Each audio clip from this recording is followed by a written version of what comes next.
যত দূরে চোখ যায় শুধু হলুদ সরিষা ফুলের ক্ষেত আর সবুজ আর সবুজ, হলুদ আর সবুজের অপূর্ব এক মেলবন্ধন। হ্যালো এভরিওয়ান, আসসালামু আলাইকুম। সবাই কেমন আছেন? আশা ও দোয়া রাখি ভালো আছেন। আলহামদুলিল্লাহ, আমরাও ভালো আছি। তো চলে আসলাম আপনাদের সামনে আমার এবারের রাজশাহী ট্যুরের তৃতীয় পর্ব নিয়ে। যারা ইতিমধ্যে আমার রাজশাহী ভ্রমণ পর্বের 2টি এপিসোডই উপভোগ করেছেন তাদেরকে অসংখ্য ধন্যবাদ। আর যারা এখনও করেননি তারা চাইলে আমার চ্যানেলটি ঘুরে আসতে পারেন। 2024টি আমি শেষ করেছি মেগা একটি ট্যুর দিয়ে। তার মধ্যে এখন চলছে রাজশাহী আমার মামার বাড়ির সিরিজ। ইতিমধ্যে আমি 2টি এপিসোড আপলোড করেছি, এটি 3 নাম্বার। তো 3 নাম্বার এপিসোডে আমি আপনাদের সাথে শেয়ার করতে চলেছি আমার খালামণির বাড়ি। আমরা আজকে খালামণির বাড়ি যাব, ওখানে রাতটা থাকবো। তারপরে আগামীকাল সকালে আমরা ঈশ্বরদীর উদ্দেশ্যে রওনা দিব। ওখানে আমরা রাশিয়ান সিটি আর রূপপুর পারমাণবিক বিদ্যুৎ কেন্দ্র এগুলো ঘুরে দেখব। তো চলেন আজকে আপনাদেরকে নিয়ে যাই আমার খালামণির বাড়ি। এই যে আমরা চলে এসেছি আমার খালামণির বাড়িতে। আমার খালামণি আঙ্কেল ওনারা বাড়ির বাইরেই আমাদেরকে রিসিভ করার জন্য দাঁড়িয়েছিল, যদিও বা রাত হয়ে গিয়েছে আমাদের আসতে আসতেই। তারপরও চলেন আপনাদের সাথে আমার খালামণির বাড়িটা একটু শেয়ার করি, কারণ আসলে আমরা তো খুব বেশি সময় হাতে নিয়ে আসিনি। আজকে রাতটা থাকবো আর কালকে সকালেই আমরা চলে যাব। আমার কাজিন শিমুল, ও খুবই শৌখিন একজন মানুষ। এই যে দেখেন অ্যাকোরিয়াম রেখেছে, তার ভিতরে কত সুন্দর কালারফুল কিছু ফিশ, মানে ব্ল্যাক কালার, তারপরে এই যে অরেঞ্জ কালার, একটু পিঙ্ক কালারও আছে। আমার কাছে খুবই ভালো লাগছিল দেখতে, মানে একদম কালারফুল অ্যাকোরিয়াম। এগুলো সব ওই করেছে, ও খুবই শৌখিন। বাড়ির মানে আশেপাশে অনেক ফুলের গাছও লাগিয়েছে। কিছু আমরা গাড়িটা পার্ক করার সময় অনেক সাবধানে গাড়িটা পার্ক করতে হয়েছে, কারণ ও এত ছোট ছোট ফুলের চারা নিয়ে এসে লাগিয়েছে যেগুলো মানে খুব অল্প আলোর জন্য অতটা ভালো বোঝা যাচ্ছিল না। তারপরও আমরা খুব সাবধানেই মানে গাড়ি পার্কিং করেছি যাতে ওর ফুলের গাছগুলো একটু কোনোভাবে নষ্ট না হয়। তারপরে এই যে আমার খালামণি আমাদের জন্য খাবারের অনেক আয়োজন করেছে। এখানে আপনাদের সাথে আমি শেয়ার করলাম, নাস্তা ডিনার অনেক রকম আইটেম করেছিল। কবুতরের মাংস, তারপরে গরুর মাংস। খালামণি পারে তো সবই একদিনে আমাদেরকে খাইয়ে দেয়, কারণ আমরা খুবই কম সময় হাতে নিয়ে এসেছি আসলে এইটার জন্যই। তারপরে আমি খালামণির এই যে বাড়ির যে রান্নাঘর সেটা আপনাদের সাথে একটু শেয়ার করছি। তারপর আপনারা দেখলেন মুরগি। আমার খালামণির আসলে নেই এমন কোনো মানে এমন কোনো জিনিস নেই যে তার নেই। হাঁস মুরগি কবুতর গরু ছাগল আলহামদুলিল্লাহ সব কিছুই আছে। আমার মার কাছে গল্প শুনেছি খালামণি ছোট থেকে যখন মানে পড়াশোনা করতে স্টুডেন্ট ছিল তখন থেকেই নাকি তার হাঁস মুরগি গরু ছাগলের খুবই শখ। সে সবসময় এগুলো মানে আর কি কিনতে পালতে পছন্দ করতো। তো আমি এগুলো ভিডিও করে রাখলাম, আপনাদের সাথে একটু শেয়ার করতে পারবো আর আমার নিজেরও মেমোরি থাকবে। একটু আগে আপনাদের সাথে খালামণির বাড়ির আমি কিচেনটা শেয়ার করেছি। এটা হলো খালামণির ফ্ল্যাটের ভিতরের কিচেন। আর এই যে কলাগুলো একদম গাছের ফ্রেশ কলা খালামণি আমাকে দেখাচ্ছিল। তারপরে এই যে পেয়ারা দেখতে পাবেন একটু পরে, এই যে পেয়ারাগুলো দেখেন, এই পেয়ারাগুলো খালামণির গাছের পেয়ারা, এত সুস্বাদু এত টেস্টি বলার মতন না। এটি ছিল পরের দিন সকাল। আমার খালামণি শুনেছে যে আমার হাজব্যান্ড কালাই রুটি অনেক পছন্দ করে, তাই খালামণি কালাই রুটির ব্যবস্থা করছে। ধনিয়া পাতা ছিল না, ধনিয়া পাতার চাটনি করার জন্য আঙ্কেলকে দিয়ে ধনিয়া পাতা আনিয়েছেন। আর এই যে এখানে একজন হচ্ছে নানুকেও খালামণি হায়ার করেছে, উনি নাকি খুবই এক্সপার্ট কালাই রুটি বানানোর জন্য। আমার খালামণিও বানাতে পারে, বাট এই নানুটা আরও এক্সপার্ট বেশি। এই জন্য আমার খালামণি যেহেতু আমার হাজব্যান্ডকে খাওয়াবে এই জন্য ওনাকে ডেকে এনেছে একটু হেল্প করার জন্য, যে আপনি একটু বানিয়ে দেন সুন্দর করে। তো ওই নানু এই যে বেগুন ভর্তা করার জন্য উনি দেখেন বেগুনটা কিন্তু পোড়াচ্ছে না, লোহার কড়াই দিয়ে সিদ্ধ করে মানে সিদ্ধ টাইপের করে নিচ্ছে, দিয়ে ভর্তা করবে। ভর্তাটাও অনেক মজা হয়েছিল, কালাই রুটিটাও অনেক মজা হয়েছিল। তো এই যে আমি সকালবেলা একটু হচ্ছে খালামণির বাড়িটা আপনাদেরকে হচ্ছে দেখাচ্ছি। খালামণির বাড়িতে অনেক অনেক গাছ। এই অংশটা হচ্ছে বাড়ির বাইরের অংশ, আমাদের গাড়ি যে এখানে পার্ক করে রেখেছি বাড়ির বাইরের অংশ। এটা প্রচুর জায়গা পড়ে আছে এখনও ফ্ল্যাট ওঠানোর পরেও। আর খালামণির বাড়িটা এখনও ফুল 100% কমপ্লিট হয়নি, কিছু কাজ এখনও বাকি আছে, তবে মোটামুটি বেশিরভাগ অংশই হয়ে গিয়েছে। আমার অনেক ভালো লেগেছে, খুব সুন্দর করে বাড়িটা করা হয়েছে। বাকি টাইলসের কিছু কাজ বাইরের যে ব্যাপারগুলো এগুলো বাকি আছে, এগুলো আস্তে আস্তে ইনশাল্লাহ করে ফেলবেন। তো এখানে এই যে আমার কাজিন শিমুল কিছু ফুলের গাছ লাগিয়েছে, এগুলো আমি একটু শ্যুট করে নিলাম। বাহির বাড়িতেও আছে।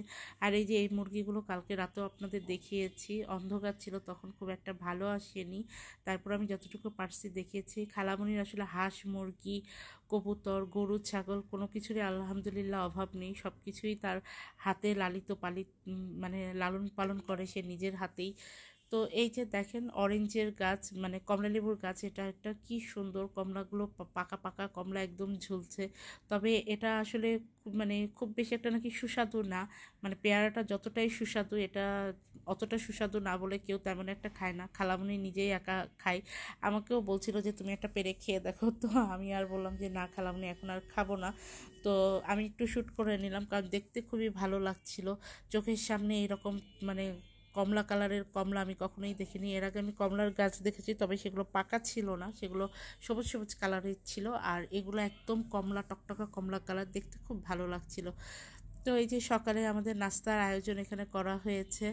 আর এই পিঠাটা আমার কাজিন স্বর্ণার শ্বশুর বাড়ির থেকে আসছে। স্বর্ণা আমাদের সাথে গতকালকে দেখা করার জন্য আসছিল, তো ও তখনই নিয়ে এসেছিল এই পিঠাগুলো। তো আমরা নাস্তা টাস্তা করে খালামণি আঙ্কেলের কাছ থেকে বিদায় নিয়ে আমরা বের হয়ে পড়লাম ঈশ্বরদীর উদ্দেশ্যে। ঈশ্বরদীতে যে আমার কাজিন শিমুলের সাথে আমাদের দেখা হওয়ার কথা, ও আমাদেরকে ফোনে জানিয়েছে যে আপু তোমরা হচ্ছে ঈশ্বরদী হচ্ছে আসলে আমি অবশ্যই তোমাদের সাথে দেখা করবো, আর তোমরা যদি আরও আগে আমাকে হচ্ছে খবর দিতে যে হচ্ছে তোমরা আসবে, তাহলে আমি অবশ্যই আমার জব থেকে ছুটি নিয়ে একটা দিন হলো মানে সময় বের করে তোমাদেরকে নিয়ে ঘুরে বেড়াতাম। তো যাই হোক, সেটা যেহেতু হয়নি, এখন তোমরা ঈশ্বরদীতে আসলে আমি অবশ্যই চেষ্টা করব তোমাদের সাথে একটু দেখা করার। তো আমরা শিমুলের সাথে ফোনেই যোগাযোগ রাখছিলাম যে আমরা এখন কোথায় আছি, কতক্ষণ আর লাগবে, তারপরে ওর সাথে আমাদের ঈশ্বরদী যে দেখা হবে।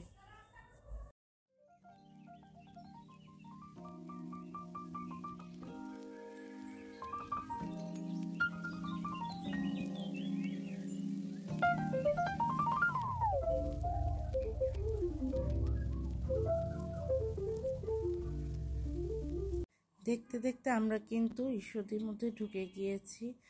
তো আপনার সাথে এখন শেয়ার করব পাকশি বা হার্ডিং ব্রিজ, লালন শাহ সেতু, আর রূপপুর পারমাণবিক বিদ্যুৎ কেন্দ্র।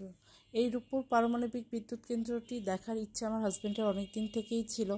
ও এর আগেও অনেকবার উদ্যোগ নিয়েছিল আসার, বাট সময় হয়ে ওঠেনি সেভাবে আছে, মানে এখানে এসে ঘুরে যাওয়ার। তো ভাবলাম যে এবার একটা লম্বা সফরে যেহেতু আমরা বের হয়েছি, তো এই হাতে এটাও দেখে যাব। তো যাইতে যাইতে দেখেন হাতের চারিপাশে মানে কেমন হলুদ সরিষা ফুলের ক্ষেত, এত ভালো লাগছিল। আর এই যে আমরা কিন্তু এখন পারমাণবিক বিদ্যুৎ কেন্দ্রের প্রায় কাছাকাছি চলে এসেছি। এখানে যে রাশিয়ান সিটিটি সেটাও অনেক বিখ্যাত, এখানে সব রাশিয়ান লোকজনই থাকে, যদিও বা সিটির ভিতরে বাইরের কারোর প্রবেশ মানে অ্যালাউ নেই সিকিউরিটি পারপাসে। তারপরও আশেপাশের যেটুকু দেখানো সম্ভব হয় আমি আপনাদের সাথে সেটাই শেয়ার করব। আমরা অবশ্য প্রথমে পাখি ব্রিজের ওখানে যাব, ওখানে নিচটা ঘুরে দেখব। পাখি ব্রিজ আমার মানে ব্রিজের উপর দিয়ে ট্রেনে করে অসংখ্যবার যাতায়াত করা হয়েছে রাজশাহী থেকে আমার বাবার বাড়িতে, বাট হচ্ছে কখনোই নিচটা দেখা হয়নি, আর আসলে কখনো ভাবিও নি যে কোনো একদিন এই ব্রিজেরই নিচটাও ঘুরে দেখতে পারবো বা দেখার সুযোগ হবে। তো আপনাদের সাথে এই যে যেটা শেয়ার করলাম, এই রাস্তাটুকু কিন্তু একেবারেই কাঁচা ধুলার রাস্তা, মানে আপনাদের সাথে একটু শেয়ার করার কারণ এইটাই যে আপনারা যদি কেউ এই জায়গাটায় আসেন তাহলে তাদের মানে ধারণা থাকবে টুকু এখনও কিন্তু পাকা হয়নি, তাই বর্ষার সিজনে কেউ আসার কথা ভুলেও ভাববেন না, কারণ এই রাস্তাটা এখন মানে শীতের মৌসুম বলে ধুলা হয়ে আছে, শুকনা হয়ে আছে, কিন্তু বর্ষার সময় এখানে তো পুরো কাদা হয়ে থাকবে।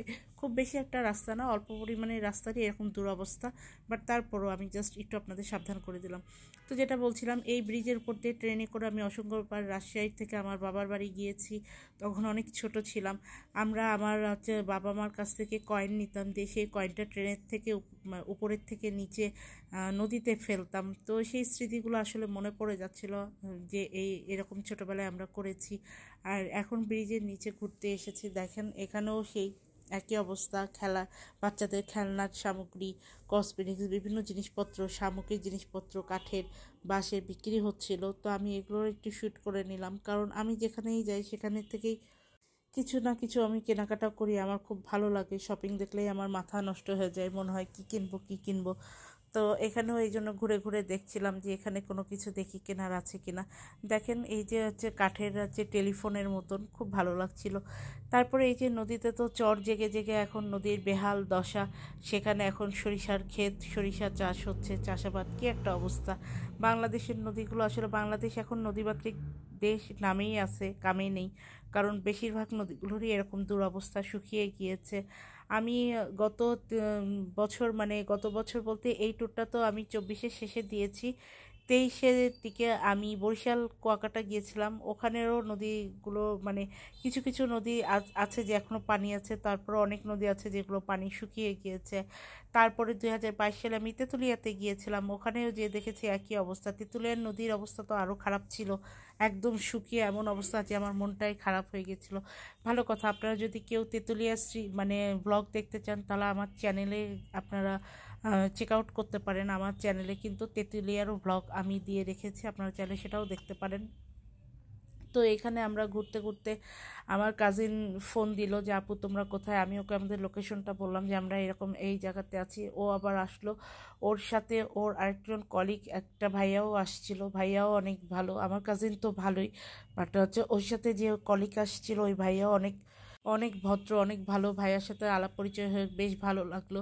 তো এখানে আমার কাজিন আমাদেরকে বলল যে আপু চলো একটু চা কফি কি খাবা, চলো খাই। তো আমরা বলছিলাম যে না, এখন আসলে কিছুই খাবো না, একটু আগেই তো নাস্তা করে খালামণির বাসা থেকে বের হয়েছে। তারপর ও খুব জোরাজুরি করলো, এই জন্য জাস্ট আমরা একটু চা নিলাম। চা নিয়ে ওখানে বসে থেকে চা খেলাম। তারপরে আমরা পাখি ব্রিজের নিচটা পুরো ঘোরা কমপ্লিট হওয়ার পরে আমরা একটু লালন শাহ সেতুর ওখানেও গেলাম। তো ওই জায়গাটাতে যাওয়ার উদ্দেশ্য হচ্ছে ব্রিজের উপর থেকে পাওয়ার প্ল্যান্টগুলো খুব সুন্দর মতন দেখা যায়, যেহেতু এটা খুবই রেস্ট্রিক্টেড এলাকা, ওখানে তো ঢোকা সম্ভব না, তবে বাইরে থেকে যতটুকু দেখা যায়। এই জন্য আমরা লালন শাহ সেতুর উপরে উঠলাম, উঠে ওখানে কয়েকটা ছবি নিয়ে আমরা একটু ওই জায়গায় 2-5 মিনিটই ছিলাম, বেশিক্ষণ আসলে ছিলাম না। তো এখান থেকে দেখেন এইদিকে লালন শাহ সেতু, আর ওইদিকে হার্ডিং ব্রিজ বা পাখি ব্রিজ যেটাই বলেন, আর এদিকে রূপপুর পাওয়ার প্ল্যান্ট। তো ভালো লাগছিল আসলে, এরকম কখনো হচ্ছে মানে বাসে করে সেতুর উপর দিয়ে গিয়েছি, আমাদের নিজস্ব গাড়িতে করে সেতুর উপর দিয়ে গিয়েছি, ট্রেনে করে ব্রিজের উপর দিয়ে গিয়েছি, বাট এভাবে দাঁড়িয়ে থেকে কখনোই মানে দেখা হয়নি। তো ভালো লাগছিল, একটা আলাদা ধরনের এক্সপিরিয়েন্স হলো এই আর কি।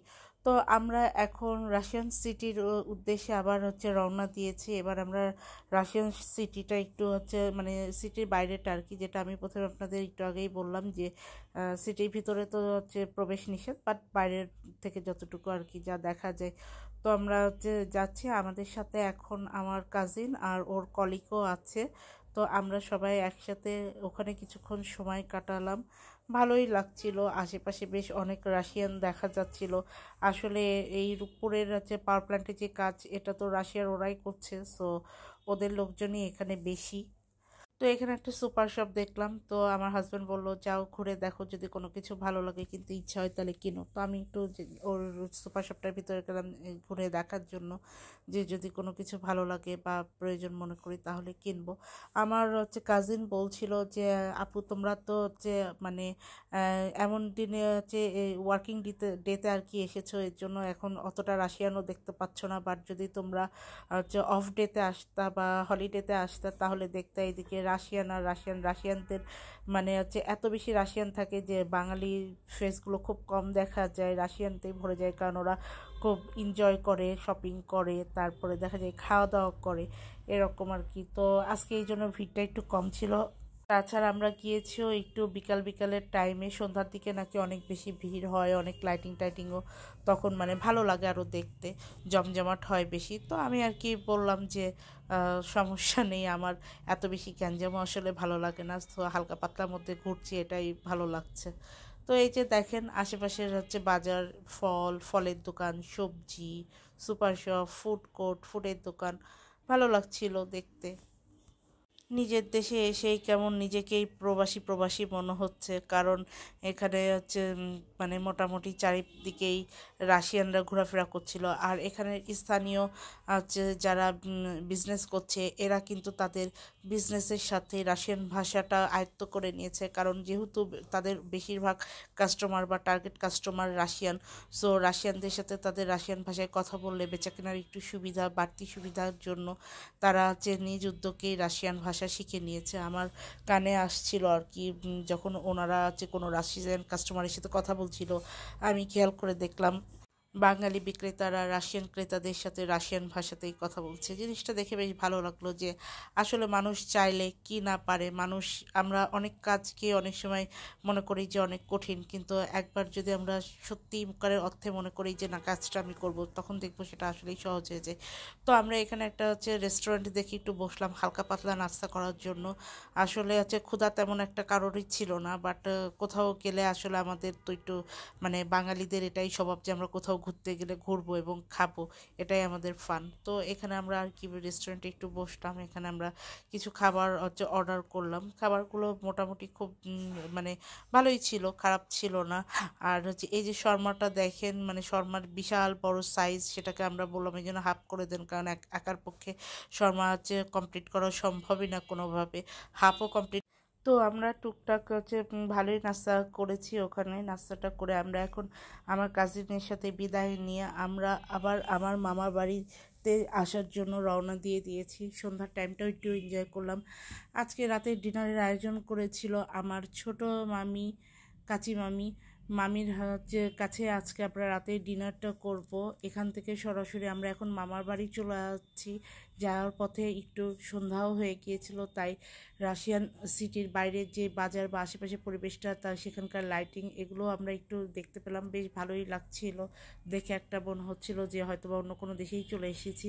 তো এই যে আমরা আমার মামার বাড়ি চলে এসেছি। আজকে রাতের ডিনার আমার ছোটো মামির বাড়িতে আজকে আমরা করলাম। মামি আমাদের জন্য অনেক আইটেম আয়োজন করেছিল, পিঠা করেছিল, দেশি মুরগি করেছিল, গরুর মাংস, ডিম ভুনা, পোলাও, সব কিছুই করেছিল। আর তার মধ্যে সবচেয়ে আকর্ষণীয় বিষয় যেটা ছিল যে মামি আমার জন্য পুঁই শাকের বিচিও করে হচ্ছে মানে ভাজি করেছিল, কারণ আমার মার মুখে শুনেছে যে আমার পুঁই শাকের বিচি ভীষণ পছন্দ।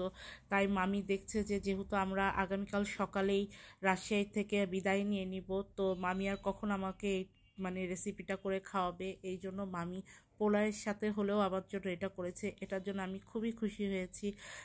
আর আমি সবার আগে পোলাওয়ের সাথেও ওই পুঁই শাকের বিচির তরকারিটা আগে খেয়েছি, কারণ যেহেতু মামি ভালোবেসে আমার জন্য এটা তৈরি করেছে, এর জন্য। তাছাড়া বাকি সব রান্নাও খুব মজা হয়েছিল। তো আজকের এই এপিসোডটা আমি এখানেই শেষ করছি। আগামী দিন আমরা কি করলাম, কোথায় ঘুরতে গেলাম, সেগুলো সব কিছুই আপনাদের সাথে শেয়ার করব।